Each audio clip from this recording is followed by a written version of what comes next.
Welcome, everybody. I'm Roger Owen. I'm the chair of the Aberdeen and Aberdeenshire Local Group.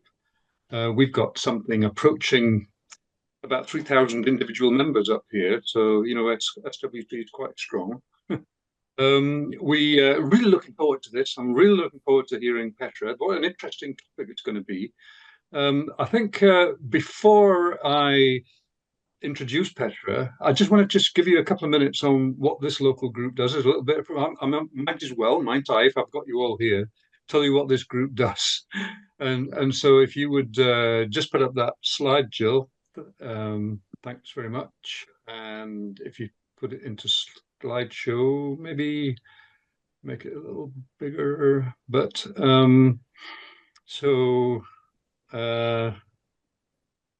yeah, so we've this local group has got within its area, we have, which is the northeast of Scotland, obviously, including Aberdeen City. We've got 4 of Scottish Wildlife Trust reserves. We've got a cliffs reserve, a woodland reserve, a raised bog, and a wildflower meadow. So we've got quite a range, and we're really keen on and looking after those. But just what we do, we've got a really busy, quite packed program of walks and talks right through the year, several events in some months, and they're really quite popular. Lots of volunteering opportunities for people, and people obviously want to get their hands dirty quite often and actually do practical things, and we can provide that. We have this project that we're quite proud of. We call it Ranging for Nature, but it's actually a project that includes our own tree nursery. We built a tree nursery to provide trees for our woodland reserve. We've got lots of recording equipment. We love to take that out and show school kids especially how to use recording equipment and then how to submit those sorts of records. Citizen science is something we're pretty keen on. We've got at least 2 really good ones on the go at the moment. One is about teaching people how to monitor rivers for themselves using aquatic invertebrates. Another one is the Eco Soils Project, citizen science on looking at soils and what's in them. And we're very active on Facebook. And so if you want to know what we get up to, Aberdeen and Aberdeenshire Facebook group. And that's, in a nutshell, that's what this group does. So I'll, having taken that opportunity, I'm delighted now to be able to introduce to you Petra Vergunst from who's going to give us this really interesting talk. But just let me tell you a little bit about her first. Petra's got an MSc in forestry from Wageningen University in the Netherlands. She's got a PhD in rural development from the Swedish University of Agricultural Sciences. You didn't know I knew that, did you, Petra? Anyway, and she's a field ecologist with a particular interest in lichens and bryophytes, and she loves to encourage others to engage with these groups of organisms. It's the core of the work she does. In addition to regular training events and guided walks, she hosts the website Scottish Lichens, which provides species descriptions and information about the ecology of these groups, and a Facebook group, Scottish Lichens.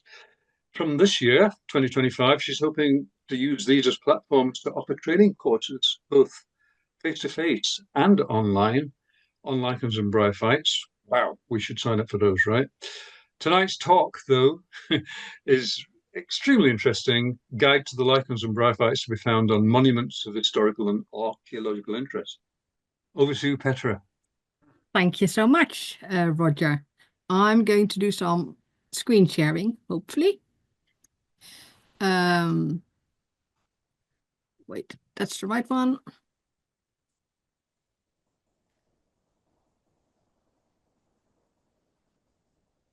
Slideshow. Good. Thank you everyone for attending tonight, and thank you for the Scottish Wildlife Trust for inviting me to do this talk. So tonight I would like to speak about archaeological and historical monuments as habitat for lichens and mosses. It will be hopefully quite accessible. I've tried not to use a lot of what do you call that, terminology, like lichens and moss specific terminology, so it stays open and understandable for everyone. One of the main things, or one of the drivers for me for my work is, number one, I'm very much an ecologist, always looking and trying to interpret what I see when I'm outdoors, and I'm outdoors every day. I have particular interest in lichens and bryophytes, but I'm also looking at birds, butterflies, moths, hoverflies, and anything else that comes along, botany actually also. And always trying to look at the relationships and why things are as they are. So I'm always guided by questions when I'm outside. I'm trying to understand these questions. During lockdown, actually, I set up the Facebook group Scottish Lichens because I thought it would be really interesting if I were interested in lichens and mosses to connect with others who are. And that's basically how it works. We are spread all over Scotland. There are around, I think, 2,800 members or something. I've not looked at it recently. But really became this platform for people to speak about lichens and mosses and share photos and identifications and just all kind of chat around that. After that, I also set up a Facebook group with descriptions of species. But for me, almost the more interesting part of it is actually writing blog posts about the ecology of lichens and mosses, because that's what really fascinates me. Alongside that, I work as a freelance ecologist, doing training, guided walks, talks, writing surveys, all kinds of, what you do as a freelance ecologist.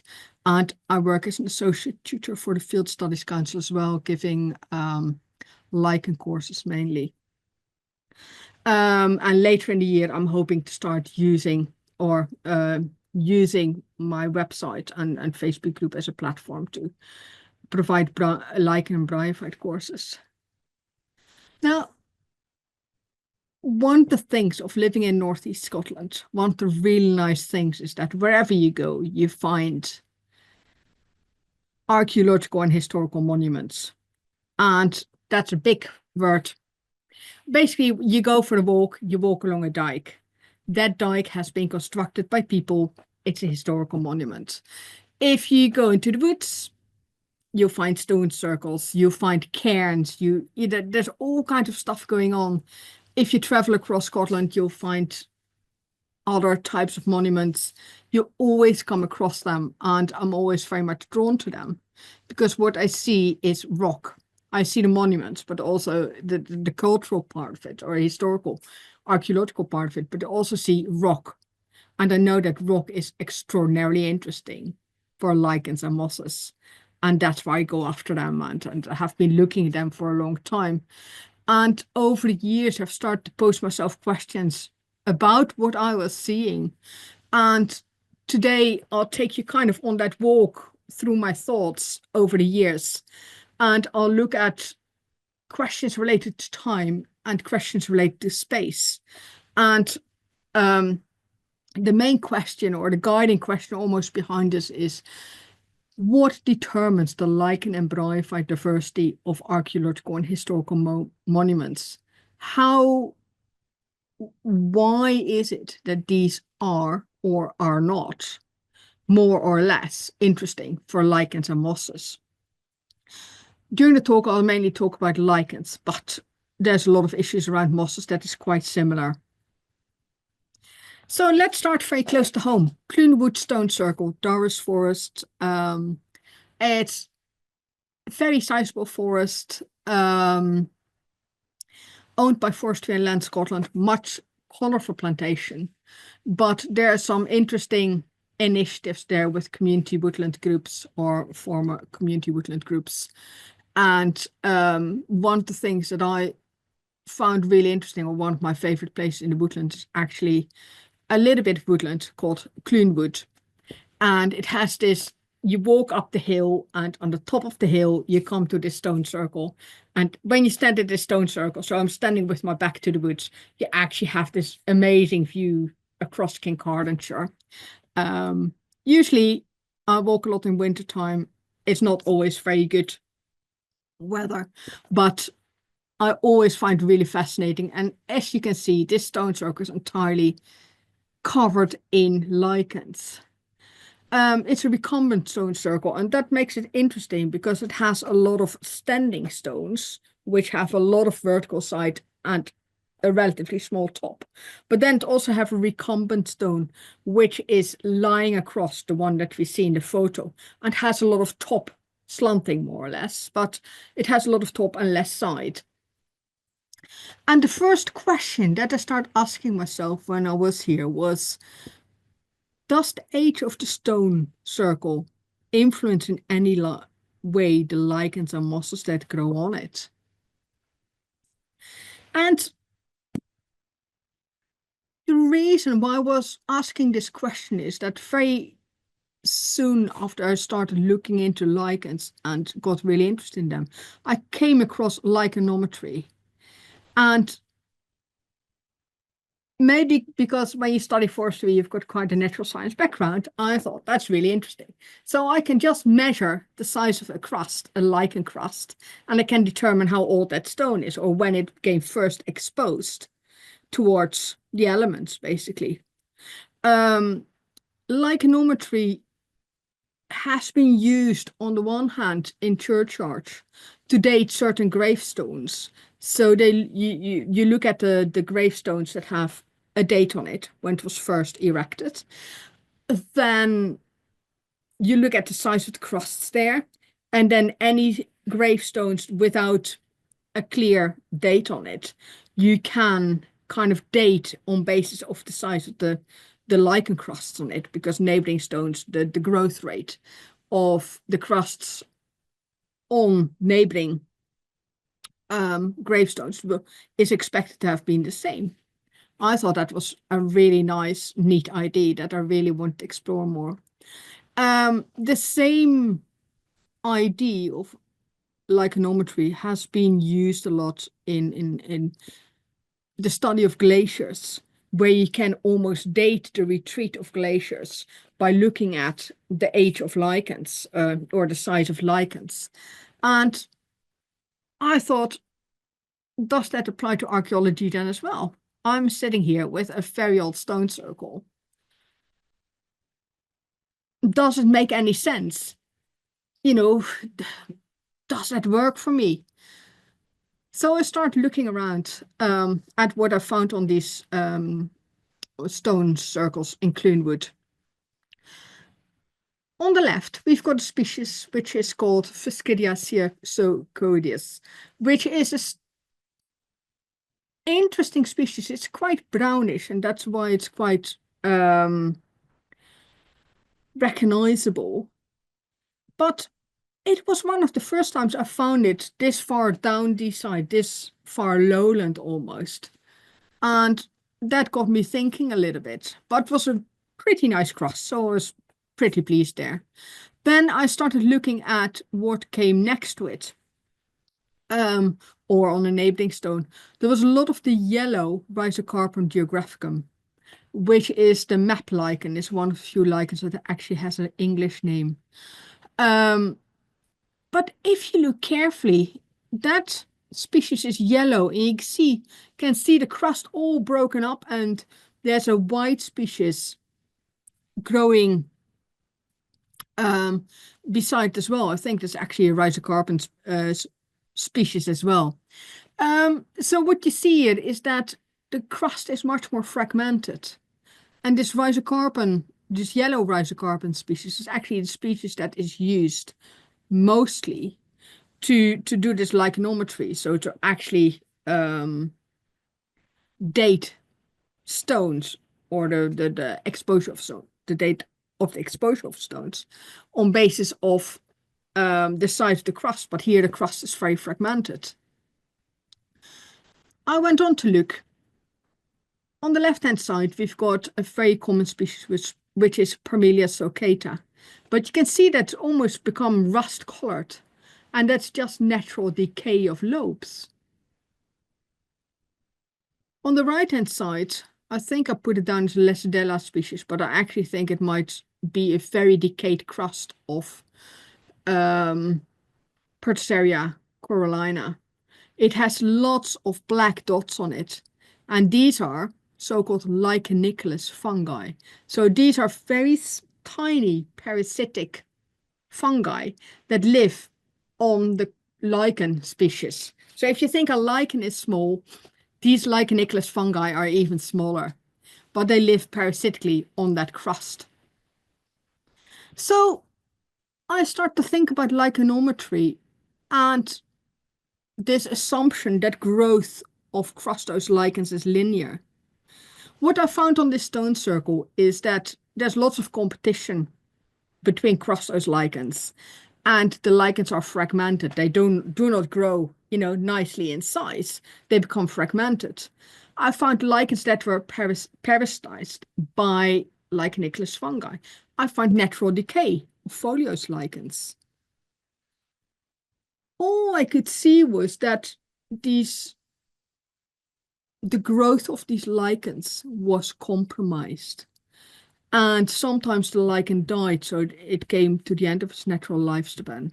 Sometimes it was just, slow down the growth. And what I could see is rather than say that there's a linear succession from, you colonize a stone towards you're very big, it's much more like, species disappear from the stone and new species come in again.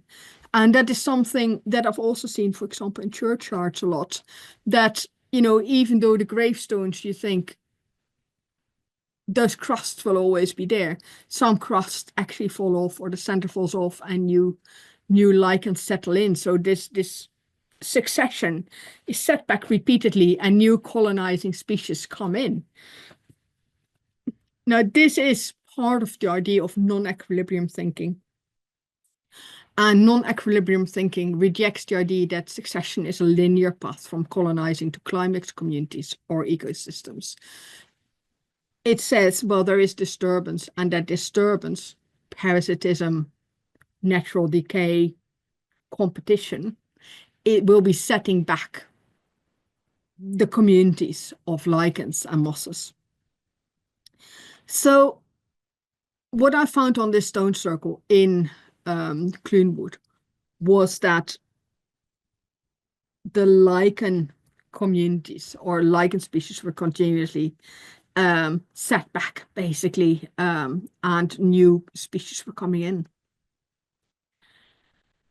Having thought that through for a while and, thought, so is time then not at all, the age of those archaeological monuments does not play any role then in the lichen, for the establishment of lichen communities. So what I did was, this time I went north of where I live, to the Barmakin of Echt, which is a hill fort on a low hill surrounded by farmland.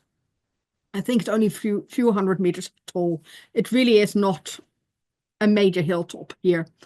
I've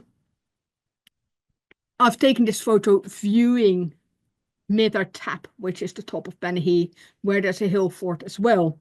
So you can see there's a lot of visual lines with other hilltops in the surroundings. And I was starting to wonder, like, what am I actually seeing? Again, I found Fiscidia, so the brown species in the top right. I also found a moss called Rhacometrium lanuculosum, which is a moss that is really distinctive because it has really long hair points. So you can imagine a leaf, and then at the top of those leaves, you've got a very long white thread, and this is like the longest. You will see it in moss species. These white hair points are very important because they break the wind and help prevent the moss from drying out. And it's an adaptation to living in very exposed places. So it allows mosses to grow on exposed rock, which makes sense because we're on a hilltop here and the rock is rather exposed. I also found other species. On the left, we've got a very beautiful Umbilicaria polyphylla. It's one of my favorite species because the lobes are so smooth and mid-brown and then black below. It's really pretty. It's an upland species. I've seen it near Bankery, sometimes on dykes, but that's where it stops approximately. But suddenly I see it like 10 miles further east, in a much more lowland setting. And the most amazing species I found was Cornicularia normurica, which is a species I would expect to be in Braemar and not, just a few miles down the road on a local hilltop. And that really made me think about all these species that I'm finding are species that I would expect in much more upland settings. If you look at distribution maps and things, you'd expect them to be, their distribution is near Braemar and not near West Hill or near Aberdeen. So just a few reflections. There are lots of species that I'm not seeing on dikes in the surrounding countryside. I'm finding lots of upland species that I'm not expecting. I would expect them to be much more further upland, much closer to Ballet or Braemar. When I did a little bit of research on the NBN, the National Biodiversity, NBN Atlas, and I looked at those species, I found that neighboring hilltops, or some of the neighboring hilltops, including Benhee, has similar lichen communities. And that made me think about distribution maps. And when you look at lichens, this is the book. It's called, oh, you probably can't see it. It's by Dobson, Frank Dobson, Lichens, 2018 edition. If you look at the habitat descriptions there for lichen species, they all say, well, it needs to be far up in the hills kind of thing. The distribution maps also suggest that they're in the core of the cairngorms, kind of some of the species. I've come to realize that especially with lichens or species groups that are not as carefully studied as, for example, birds or plants, that actually our understanding of the distribution and their habitat is very much influenced by the habits of biological recorders, lichen recorders, and where they go. Everybody wants to go to Braemar because that's where the good stuff is. At least that's what we tell ourselves. Nobody has looked properly around Aberdeen or around Kincardineshire. And that means just that our understanding is only partial. It's not complete. Looking at those hillforts, I was also thinking about something else. We've got all these hilltops, Benihee, Barmkin of Echt. Could it be that it's actually an active exchange of species between those hilltops? Lichens distribute by spores, or that's one way of distribution. These spores are dispersed by the wind. Doesn't mean because they're all quite elevated, above the surrounding lowland farmland, that actually the wind easily picks up those spores and distributes them between those hilltops. So there were some interesting thoughts there. I was also thinking, well, species may persist over time. And with that, I mean, they may have come at a certain date when the landscape was very different. And they may have just stayed there because there was no big disturbance at the time. Time may then have played a role in allowing species to arrive at a site. So it's not the size of the crust or anything, but time plays a role in just the longer the rock is exposed, the more likely the right species will arrive there. Just before we go on, there's time for one or two questions quickly, just to keep us all engaged. And yeah, Roger. So Steve is just going to look at the what's already in Q&A, and he can ask you if there's any questions there, Petra.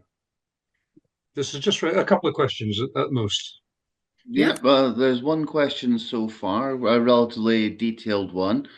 Is there a systematic relationship between the parasitic fungi and the type of lichen, or is it random? No, it's not random. Some lichens, no, how shall I say that? Some lichenicolous fungi will only parasitize specific lichens. So they're very host specific in a way. Other lichen species are, or lichenicolous fungi species are a bit more general, generic, and they will go to a host of species. Usually not across the whole board, but then you look at certain families of lichens, if that makes sense. So yes, there is a specific relationship between lichenicolous fungi because they always go to one or a rather, exclusive group of lichen species. I think there's time for one more short question and then we move on. Okay, so if I take the one from the chat just now, and then we'll come back to the other ones from the Q&A later on. Can lichens be encouraged to grow on concrete? Certainly so. Concrete is a man-made substratum, as is brick and mortar and things. And it will attract certain lichens. Mortar especially, and I think concrete as well, is more calcareous, so more basic in content or chemistry. And that will attract certain lichens. And if you go, for example, to urban areas where there's a lot of concrete and brick and mortar, you'll have certain specific lichen communities which are actually really interesting as well and worth studying. Good, thank you for the questions. I'll continue. So I looked at time, and is time important when it comes to the lichen flora and the bryophyte flora? And just as I was rounding up all these ideas around the stone circle, what I learned, about the hill fort, what I learned, I came across a study of dolmen in the Netherlands, which are also archaeological monuments. I had a little bit of a laugh when I found it because I am Dutch and I can't remember much stone in the Netherlands.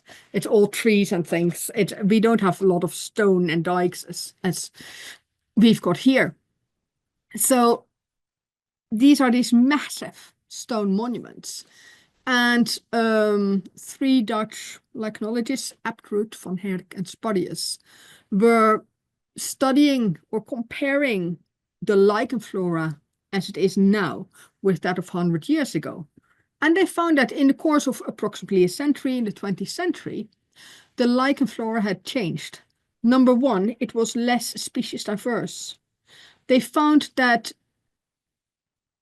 specialist species that really needed that habitat were generally taken over by generalist species that could grow anywhere.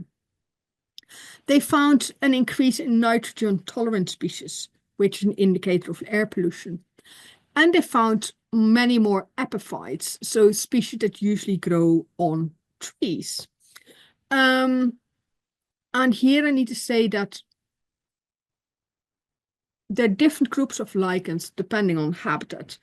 On the one hand, you've got lichens growing on trees, which is a certain group, and there's lichen growing on rock, which is a certain group. There's more to it, and then there's kind of in the middle, there's a number of species that can grow on both.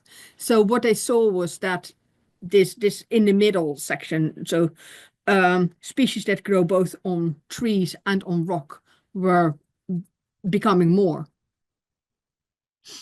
So the study attributed these changes in the lichen flora to air pollution and a change in the microclimate due to afforestation around it. So whereas in the past these dolmen were kind of exposed in the landscape, now they were part of, surrounded by forest.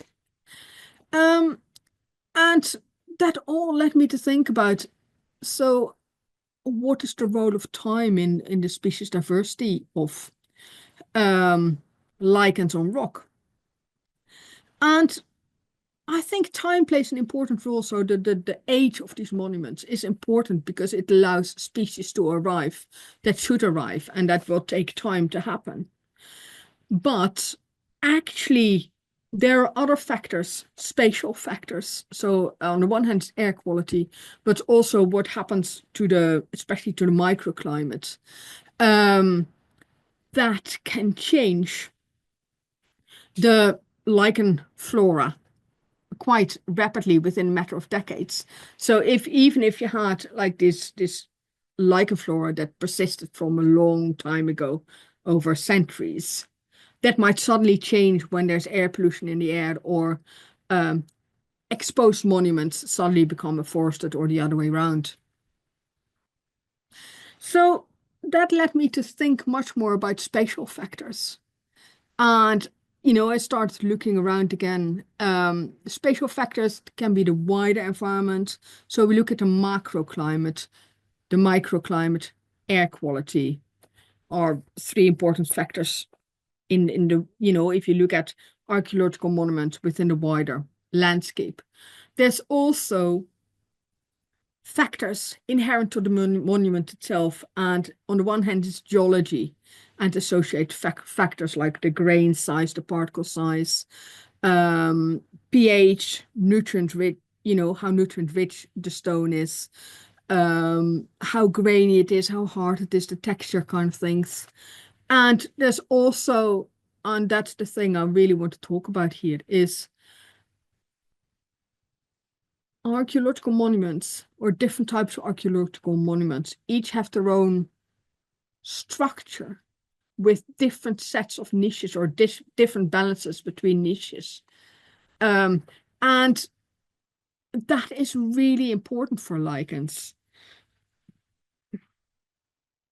So the question I'm asking myself is, what is it that determines the lichen and the bryophyte diversity of archaeological and historical monuments? I want to look at the structure of monuments. And in order to understand how lichens respond to that structure, we actually need to know what lichens are and mosses. And we need to understand how they function. And this is just a little interlude to go back a step and see what we're actually talking about. It is important to understand that, because the structure of monuments determines the relative exposure to sun, rain, and wind. And that influences photosynthesis, the humidity, and desiccation.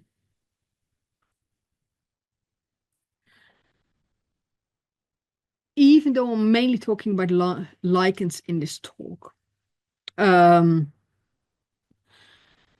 always take lichens and bryophytes as one, because they're both considered cryptogams, which is an old term that's no longer really thought of, but I think it's a very useful term to understand what they are and what they have in common. And because there's a lot of interaction between lichens and bryophytes, and I'm very much interested in, the very first stages of colonization of rock towards the stage of soil formation, and the interaction between lichens and bryophytes is very important there. So I actually always look at them in combination, in their interaction. So cryptogams, a term no longer used, but it denoted a number of species groups that had in common that they reproduce via spores rather than seeds, as vascular plants do. And they lack roots and a vascular system, or that's what lichens and bryophytes have in common. And that means we need to have adaptations. Lichens and bryophytes, that's kind of where it stops, the similarities, because lichens are actually in a kingdom of fungi, because they're composite organisms, and the symbiosis between the species of fungus and the species of green algae or cyanobacterium. Bryophytes are so-called lower plants, or it's kind of the term used. And there it's basically a plant that reproduces via spores, but doesn't have the roots and vascular systems that higher plants have. Both, however, are dependent on photosynthesis, and both, also very importantly, have particular water relations, which means that they don't absorb water via the roots and then distribute it through a vascular system to their leaves, but they anchor to the substratum, so to the rock, and they take up water across their whole body. So the whole, it's not via the roots and then it's distributed, but each part of the lichen is able to absorb water itself. And so do bryophytes. So what they need is light, water, and nutrients. So if you look at the structure of archaeological monuments, we think about how much light gets in this place.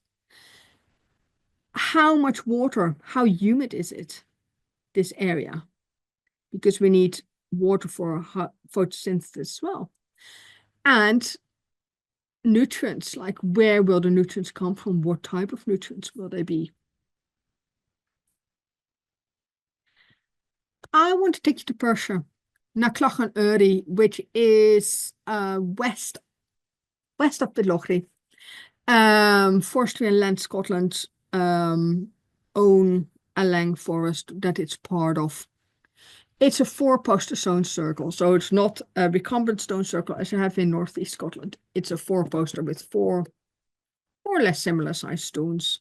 This one stands on top of a hill with far views again. It's this view that's very important, I think, for the people who constructed the monuments. So there's 4 stones, not too high, but what I want to point out is that they're unconsolidated. So they're just pure stone. There's nothing else to it, no mortar or anything. They are most likely dug up from the soil and put on top of it. And that means that it's new substratum, so new surface for lichens and bryophytes to attach to. And that idea is very important, because my argument is that archaeological and historical monuments actually form an important addition, or provide new opportunities for lichens and bryophytes that grow on rocks that would have otherwise not have been there. And what you can see here as well is that the 4 stones rise above the vegetation. And that means that, if the vegetation was, or the grass was completely covering those rocks, those stones, lichens and bryophytes wouldn't have a chance, because there's no light coming in there. But if the rock is actually exposed, as it is here in this photo, lichens and bryophytes have a chance to live there. Now let's look at, these stones in more detail and structural niches they have. And what is important here is that it's all about water relations. Lichens and bryophytes need water. When it rains, they'll absorb water. They'll release it within, a matter of hours or days. If they're too dry, they won't be able to photosynthesize. So that's why water is so important for lichens and bryophytes. The horizontal top of the stones is very good, because water will be standing there. It's a little bit more humid, and that will benefit lichens and mosses. Now, if there's a little bit more humidity, usually the faster growing mosses, lichens are really slow growing. Crustose species will grow 1 millimeter a year or something. Mosses are faster growing, so the mosses will actually be the ones benefiting most and be more competitive than the crustose lichens. So the horizontal top usually benefits mosses. They've got the sides of the stones, and they often benefit crustose lichens because there's a lot of water runoff. It's a drier surface because the water kind of runs off, and lichens are slower growing but are managing better those more exposed situations. Then there's a lot of slanting areas, sloping areas, which benefit mosses a lot. I think it's the slower runoff that actually really helps them be more competitive. The foot of the stone, you can't really see it here, but where the grass is leaning against it is usually more damp, and that will benefit certain species again. And then you've got cracks, crevices, and ledges, and all kinds of, little things in the rock, which is natural to the rock usually, which benefits mosses because there's a little bit of water standing basically. So even those really simple stones where you think like this is really, straightforward, they have lots of different niches, and depending on the amount of water that they have, they'll either benefit lichens or mosses more. There's one more thing I want to show you, and that is on the right hand side. You've got a flat top of one of the bigger stones, and there's a bird sitting there. With me, there's something in front of it, but I can tell you there's a bird sitting on there. And I was really intrigued by that because birds very often take the flat stones or the flat tops, the top of the stone to sit on. And I looked a little bit when the bird had gone, and it indeed has Candelariella coralliza, which is the yellow species here with the deep cracks in the thallus, so in the body of the lichen. And that is a very specific species that is associated with bird perching.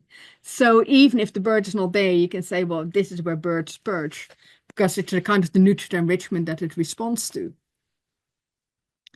So I went on to look a little bit. I went back to the site again and thought, okay, we've got this very simple stone circle, and that already has a lot of niches.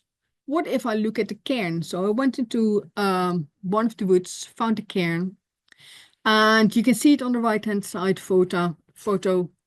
It's quite a sizable heap of stone. You can say a construction. And it's surrounded by woodland, and the birch trees were encroaching quite on it. If you look at, the photo on the left, which is more of a zoom in, you can see that there's less side to the stones. There's more flat surface. It's very irregular. And there are lots of crevices and holes, and many of them are actually exposed, not to the side exactly, but slanting or upwards. And that creates very different conditions in terms of the access to light, the access to water, the access to nutrients. And I come back to Racemytrium laniculosum again. So this moss with these very long hair points, which were an adaptation to very exposed upland environments. I find quite a bit of it on this cairn. But if you look at the photo on the right here, you can see that the birch forest, the birches had really encroached on the cairn.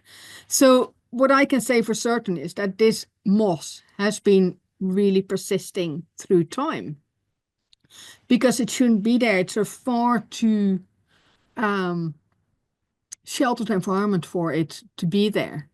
So you can see how, my expectation would be that over time this moss will disappear because it doesn't have a place there. It's in the wrong microenvironment, basically.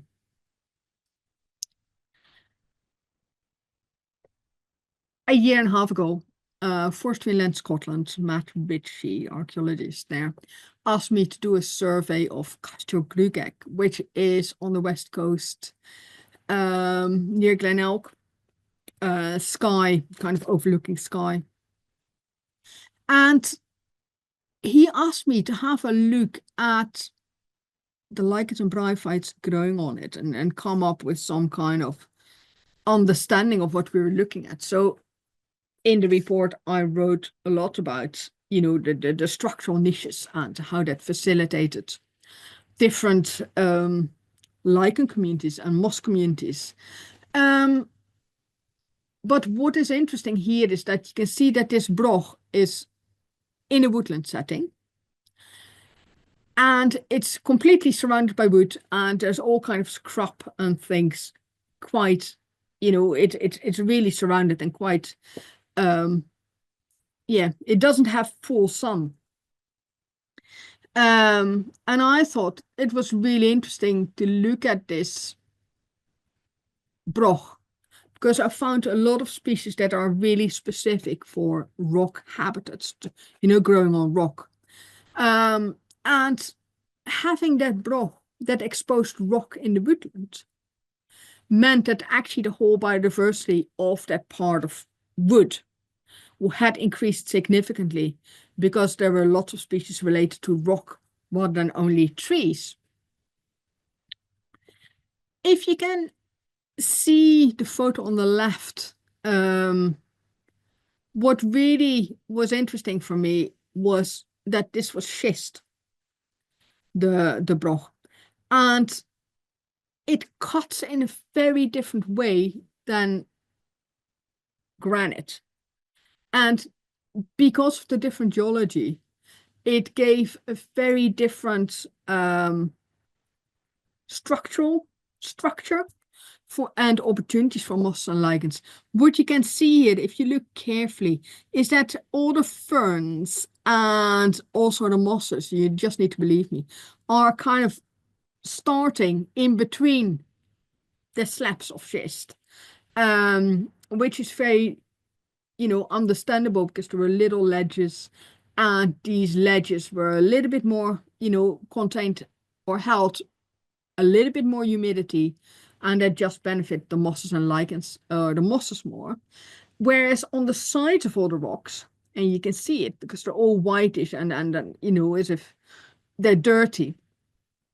And those are the lichens that grow on it. So you can really see that within this structure, you've got spaces where lichens are benefited, spaces where mosses are much more benefiting.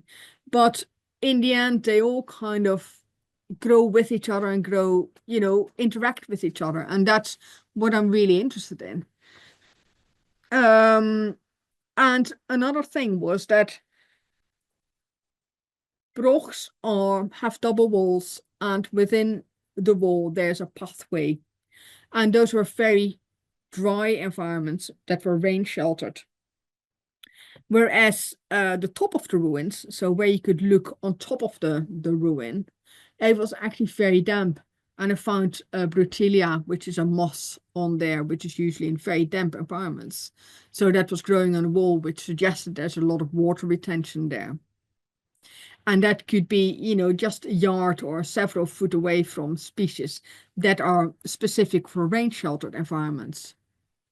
So with that in mind, and this broch was entirely covered in lichens and mosses, and it was quite overwhelming.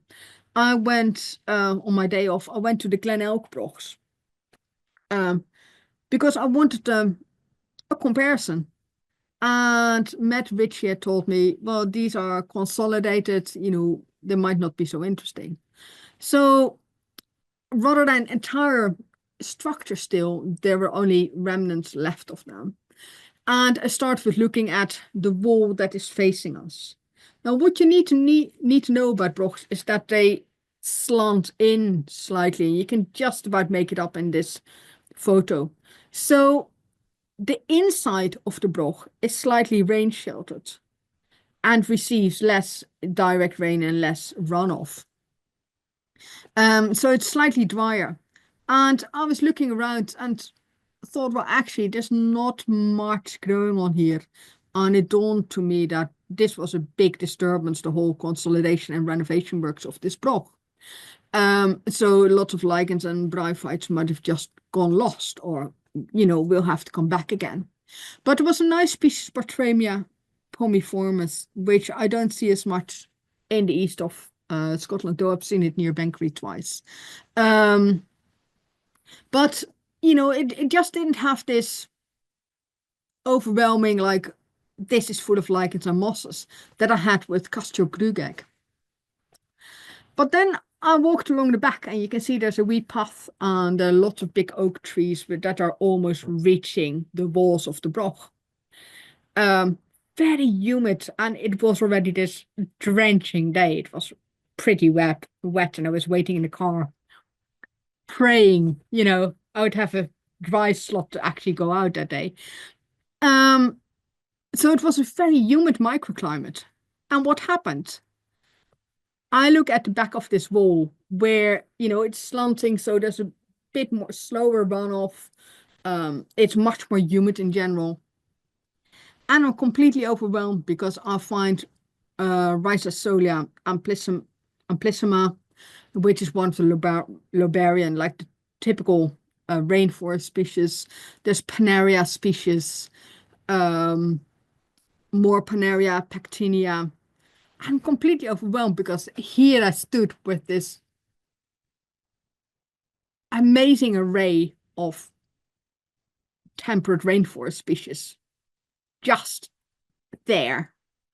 And it made me think a lot of thoughts, because why weren't they there on Castiogruageg, where I was actually doing the survey? Possibly it needed, you know, it was too dry there because there were shrubs next to the Broch rather than big trees kind of overhanging it. It also made me think about this difference between so-called chlorolichens and cyanolichens. So chlorolichens are a symbiosis between a fungus species and a species of algae. What they can do is they can absorb water, the water they need, and that's really crucial for photosynthesis. They can absorb it from humid air, so anything like fog and mist will do. It can be atmospheric. Whereas cyanolichens that have a cyanobacterium that's responsible for the photosynthesis, they need water in liquid form, rain, basically. If you're on the West Coast, you've got a lot of rain. But there's another thing to cyanolichens, and that is they can fix nitrogen straight from the air. And that will make them grow much faster than lichens that we have around Aberdeen that are having green algae as photobionts. So you got this completely different lichen community there that I really hadn't expected until I actually stood there and was completely blown away. So what this all made me reflect on is that archaeological monuments can be very simple or very complex structures. It is the top, the sides, slanting bits, all the crevices and niches that are created by the structure. Geology plays a part in it because certain rocks are much more rounded and irregular, whereas others like schist are much more, you know, clean cut in a way. And that will all influence the opportunities for lichens and mosses to grow on. Disturbances, so that can be parasitism, it can be natural decay, it can also be management of an archaeological structure, may set back the succession of lichen and moss communities. The macroclimate is very important, and especially the annual rainfall in promoting or not promoting the presence of cyanolichens, so lichens that have a cyanobacterium as photobiont. And the microclimate is very important as well, because it's the niches within that structure that have different microclimates, but it's also kind of whether there's trees or shrubs immediately growing against it.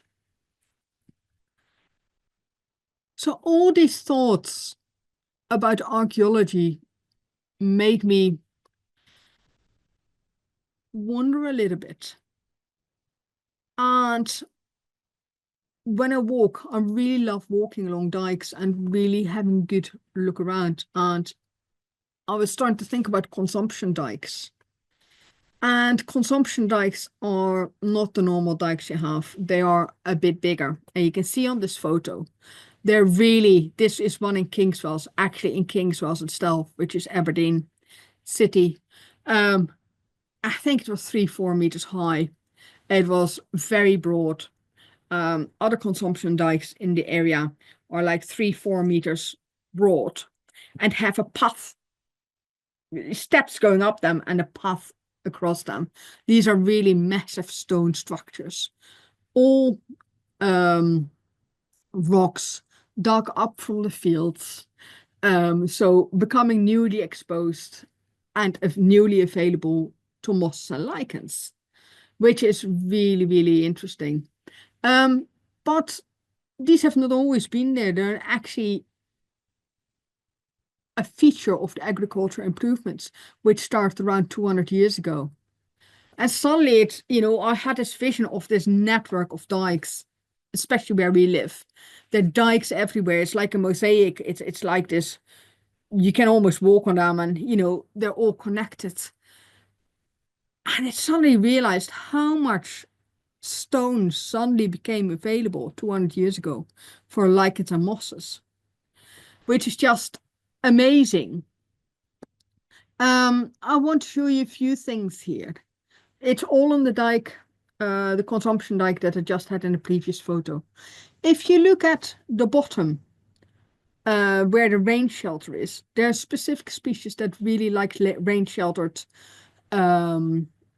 situations, and they very often are leprous. I'm not going into too much detail, but they look woolly, they look fluffy kind of thing. Lepraria incana is one important one. Coelurlegia lucida is another important one that you see a lot.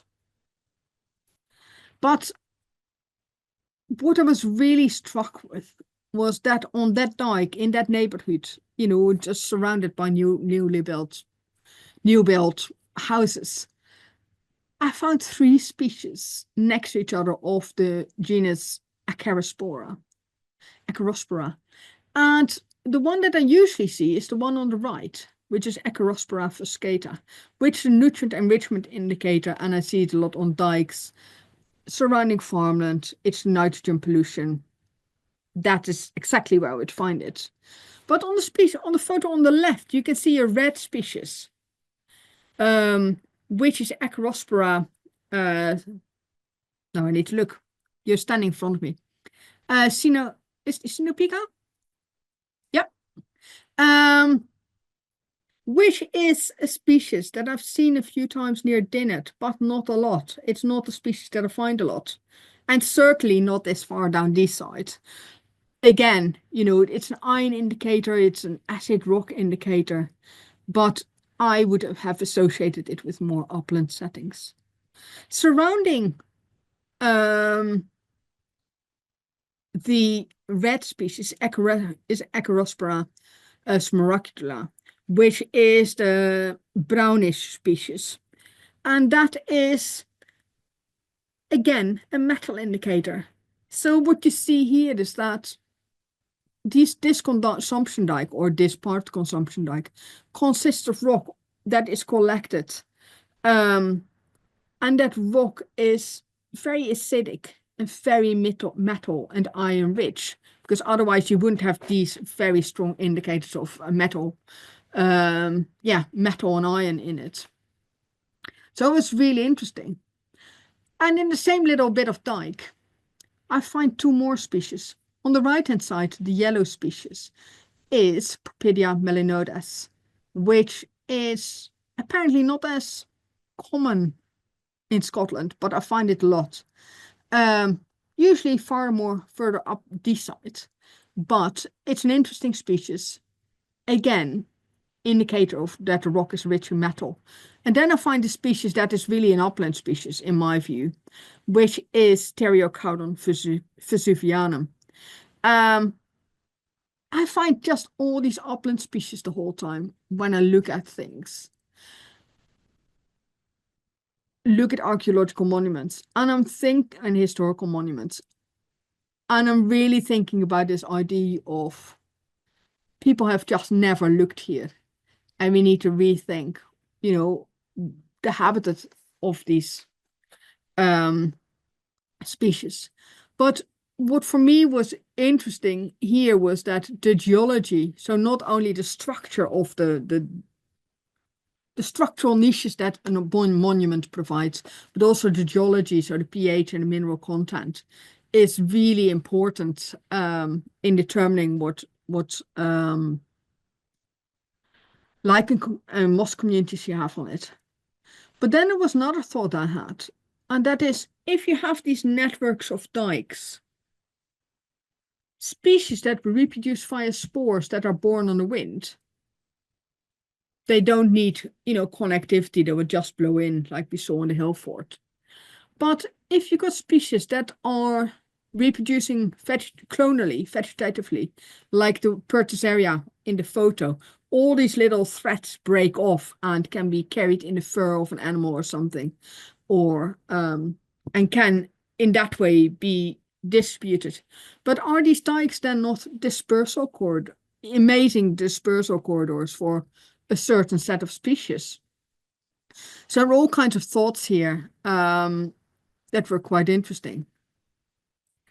So what then determines the lichen and biodiversity on archaeological monuments? I think in my thinking, I've come a long way in thinking about there's issues around time and the fact that succession is not linear, but I think that succession is set back by all kinds of disturbances, which can be internal to the lichens and bryophytes. It can be external.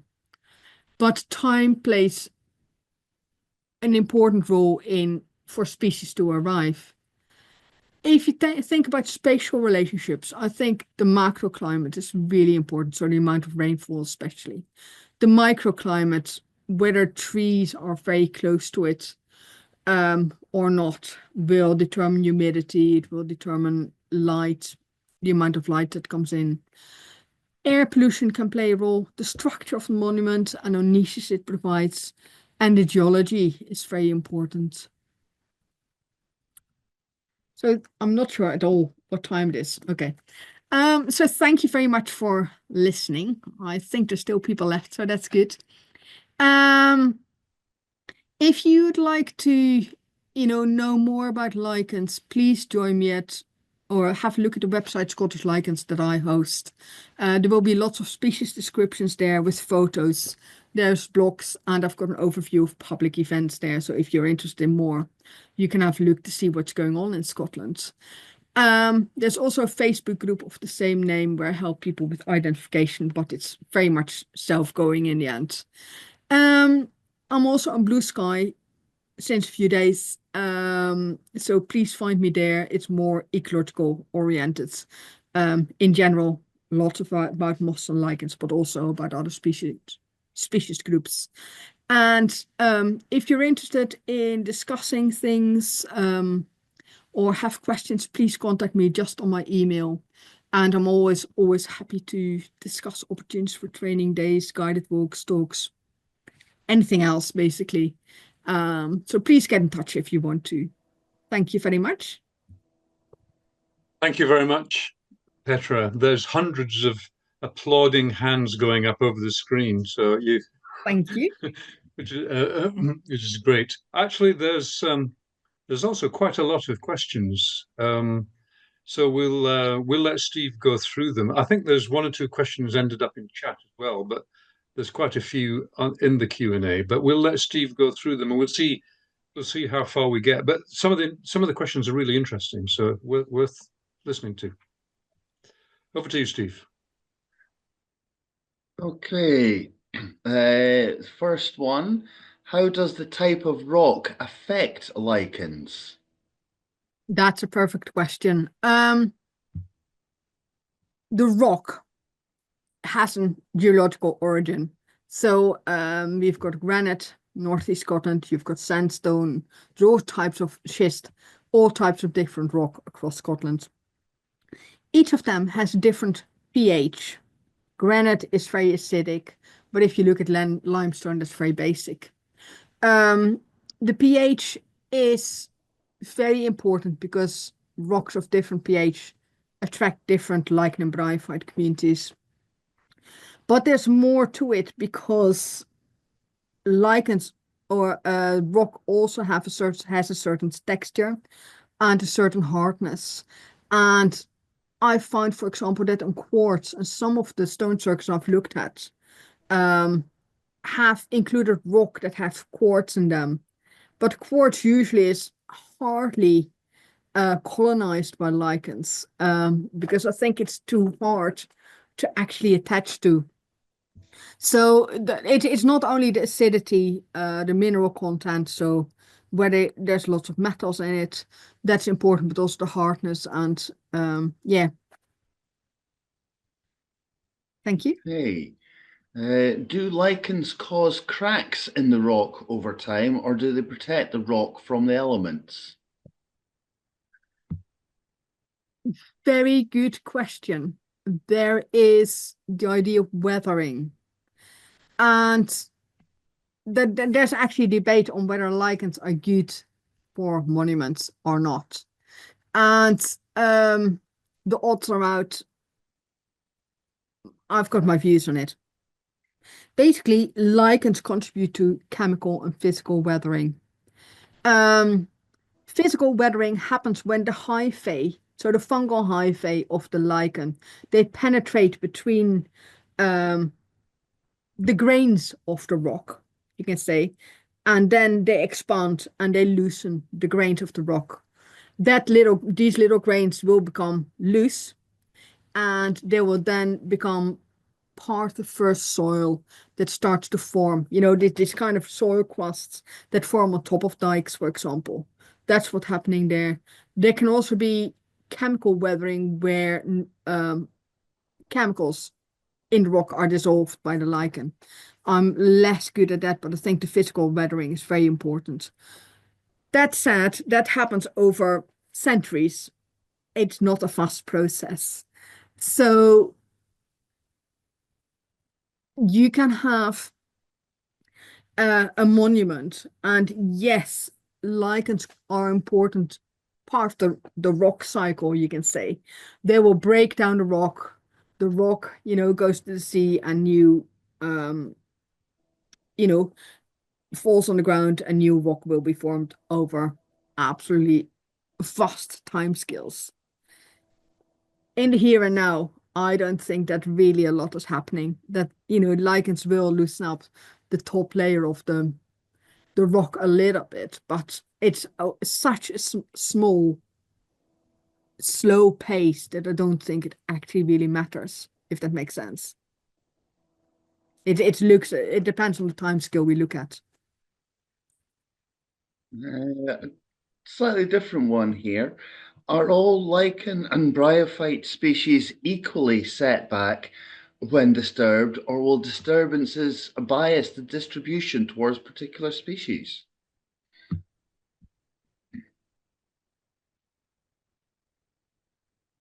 I think that those species that cross those lichens will be less influenced by disturbance than other species because they're flat against the rock.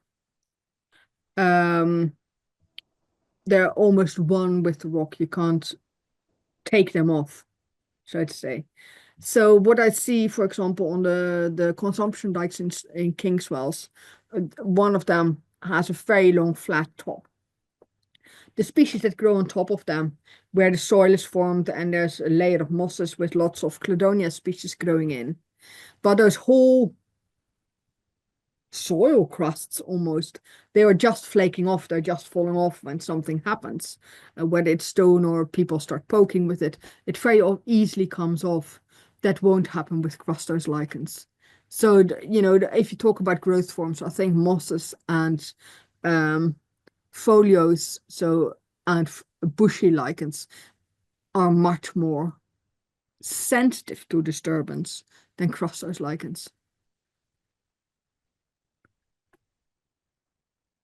Hey, does latitude affect lichens? Latitude. There are, if you look within Britain, they're very clear, there are certain species that will only grow in Scotland or in the Cairngorms, certain species that will only grow in the South England, in Cornwall, and everything in between. So yes, it does very much, and it has to do with temperature, it has to do with rainfall. So rainfall is an east-west division, and within Scotland, what we have in Aberdeenshire in terms of lichen flora is very different from what you have on the west coast. North-south in Britain is very much an issue of warmth, so temperature, and landscape, I suppose. Whether it's the landscape is like, but it's lowland, upland plays a role. The landscape also plays a role in terms of air pollution, I think. So in more urban areas, the overall temperature is higher. There's more air pollution, so you'll find many more species that are of nutrient-rich environments that are indicators of nutrient enrichment. Whereas in upland species further away, you've got clean air species. So there are different things going on, I think. Do the types of surrounding flora affect which species of lichen? So like the oaks affecting the rainforest species or acidic pine forests affecting what lichens you find? That's a really interesting question. I've never really thought of it, but the lichens that grow on a particular rock are determined by, well, on the one hand, things insistent or integral in the rock. So geology, the niches of the rock. So these are inherent in the monument, you can say. They're the micro macro climate kind of thing. So the microclimate is whether it's very humid or not, or how much light comes there. That's all important. Then you've also got whether there's a source for the species locally. So what I wondered about was on that Broch where I had this, all these rainforest species, there were a lot of oaks around it. And I did look at them and didn't find too many, temperate rainforest species, you can say, West Coast species. But there must have been a source close by that allowed that wall of the Broch to be entirely, colonized by it. So the source will be important, but in the end, it's the geology of the rock and the niches that conditions what can grow there. Are lichens and mosses susceptible to browsing by animals? Herbivory, you call it in a lichen language, is important. In Scandinavia, northern Scandinavia, Nordic countries, there's a lot of reindeer grazing. That's important. I am not sure entirely what deer do to lichens, but they don't eat them, as far as I'm aware, or not, not as the main component of their meals. And that's not a big issue, or it's not spoken about at least. Herbivory, on the other hand, takes place via invertebrates. And you've got slugs and snails, which are really causing a lot of damage, which is quite funny because you can see kind of zigzag marks on clusters, lichens on trees, for example, which is very typical. The radula of slugs and snails doing its work there. It's also all kinds of other kind of springtails and things that graze lichens, and they very often go for the apothecia with the spores. So the structures, the gem-tart structures that contain spores, because they're very protein rich, and the invertebrates really like those protein-rich parts of the lichen. Okay. Are birds likely to play a role in dispersal? Spores getting stuck on feathers and feet, for example. Birds are very important in terms of clonal dispersal of lichens.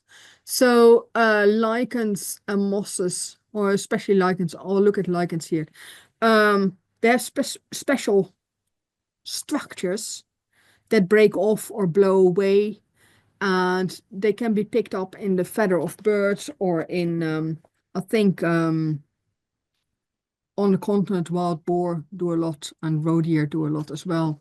So they're picked up in fur, and then they're just, left behind somewhere else. And that's usually, within a matter of meters or not very far from the host plant or from the host species. So yes, birds do play a role.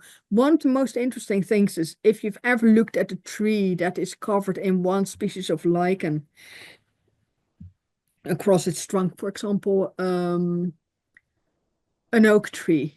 If you know the work of tree creepers, which go up the trunk, so these tree creepers will have these clonal dispersal structures in their feathers, and they will go up the trunk and leave it, a little bit higher up, and that's how they basically help a complete tree trunk to be colonized by one lichen species. Okay. What ecosystem services do lichens provide? What is their ecological value? Very interesting question. They are very important in two ways. If you talk within a woodland, on the one hand, lichens can absorb water very, very rapidly within a matter of seconds.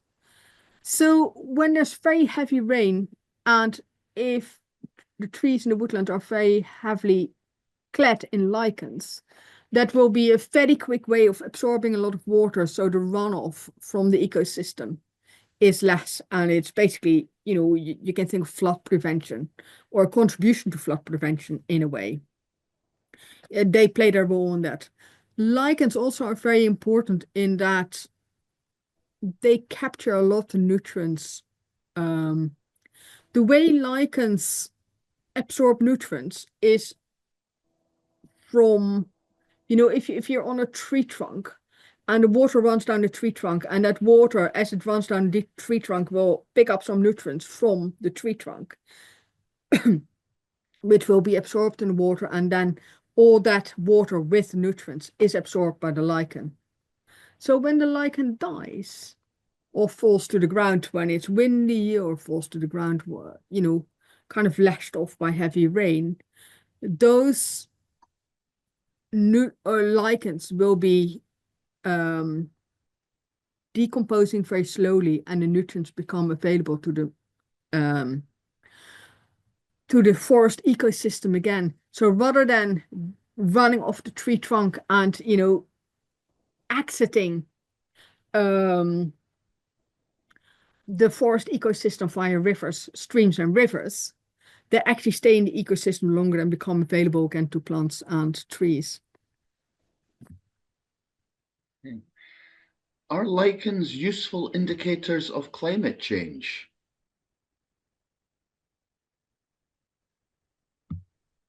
That's a really interesting question, and I know where it comes from, because lichens are very important indicators of air quality. They're very sensitive to air quality, and a lot of the lichens disappeared, in the 60s and 70s, and have returned again as the air quality or the air became cleaner.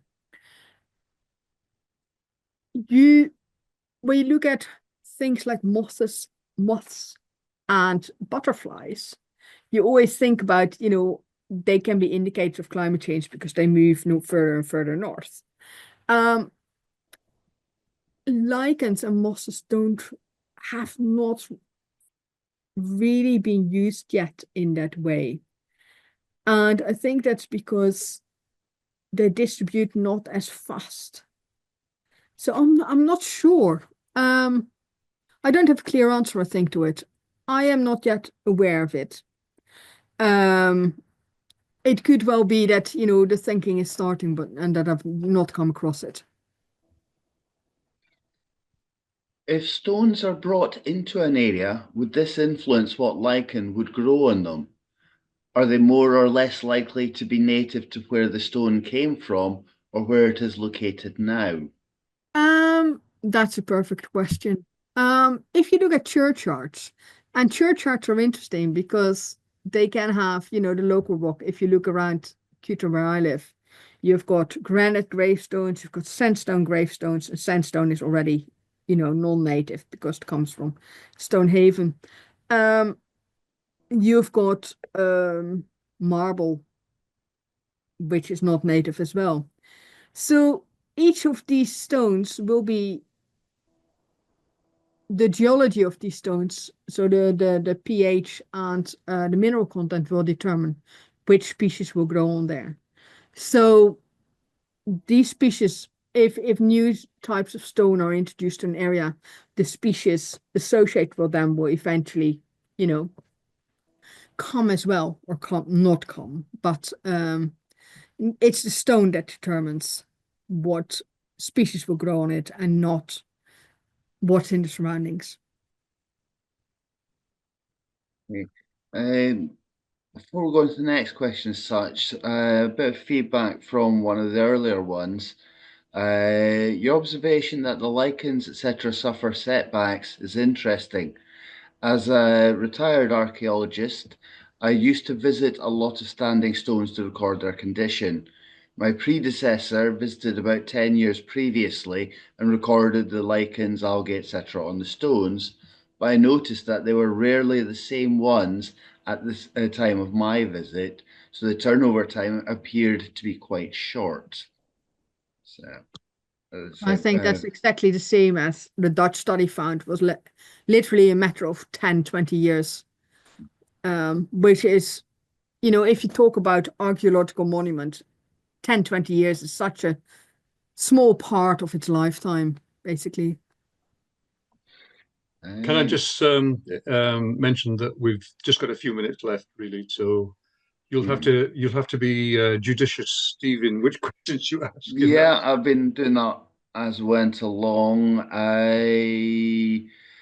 Have you found a typical temperate rainforest lichen species on monuments far outside of the classic temperate rainforest belt? No, this was the only place where I found them. I wouldn't expect them there because it's not the microclimate that, you know, you need to have the microclimate that suits those species. And if you go further east, basically from the west coast, that microclimate is just not there. Okay, the other main question is it likely that the transfer of lichens between hilltops is more linked to the transfer by humans, and also because humans are making similar habitats, so the altitude may be less important? I think the exchange of lichens between hilltops has to do with spores growing on the wind and the hilltops being more or less the same height, if you can say so, and really exposed from the landscape.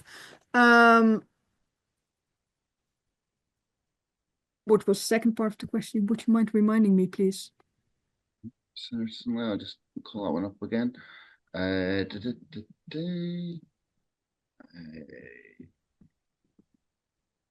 Yeah, second part, and also because humans are making similar habitats. I think it has to do with similar habitats, though the hill fort on Banahee, so Mither Tap, is a completely different structure than that from the hill fort at Barmkin of Echt, and I also looked at the ones near Edsel, the hill forts, and they're again very different. So the type of exposed rock, the niches, the structural niches, is very different in these. So yes, it all has to do with exposed rock. But they're very different in structural niches and geology and things. And I think that affects the lichens you have there and the mosses. Yeah, and that pretty much concludes the question. The only one was basically wanting somebody not following part of your talk, but with the live recording being uploaded in a little while, I'm sure by looking back or getting in touch direct, we'll be able to assist there. Okay.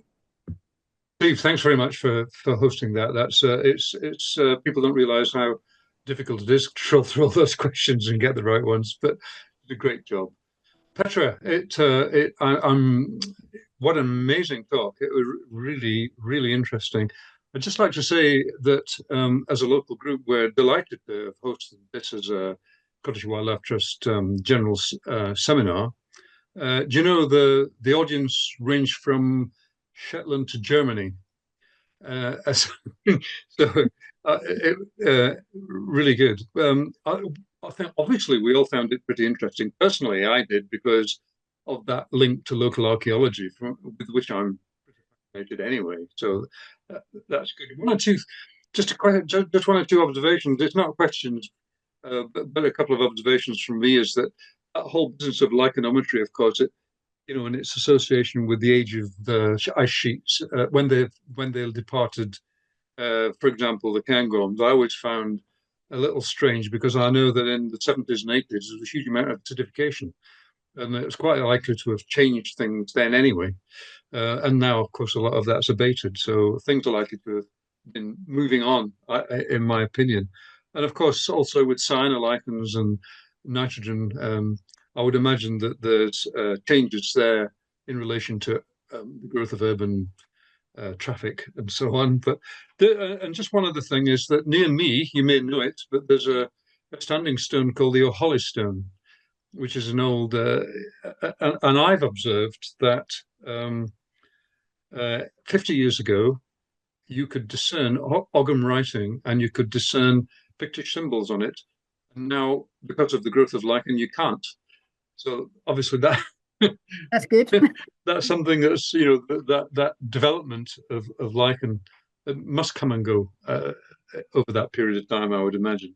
But anyway, so much to learn. There's so much to learn about lichens and bryophytes and the skills.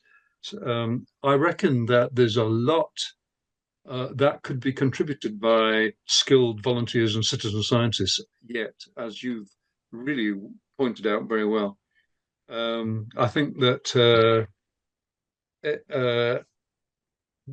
I think we just have to thank you for a fascinating talk, Petra, full of information and interest. And of course, people really need to attend your training courses if they want to learn more about it. So I'll plug that one for you. Thanks very much, Petra. Lots of applause going on. Oh, ice creams, I think. Okay, everybody. We'll call that a night, and thank you for your interest in attending. It's been a wonderful evening. I've really enjoyed it. A lot of you have said so in the chat too. So. Thank you very much for inviting me to give the talk. Bye. Okay, bye-bye.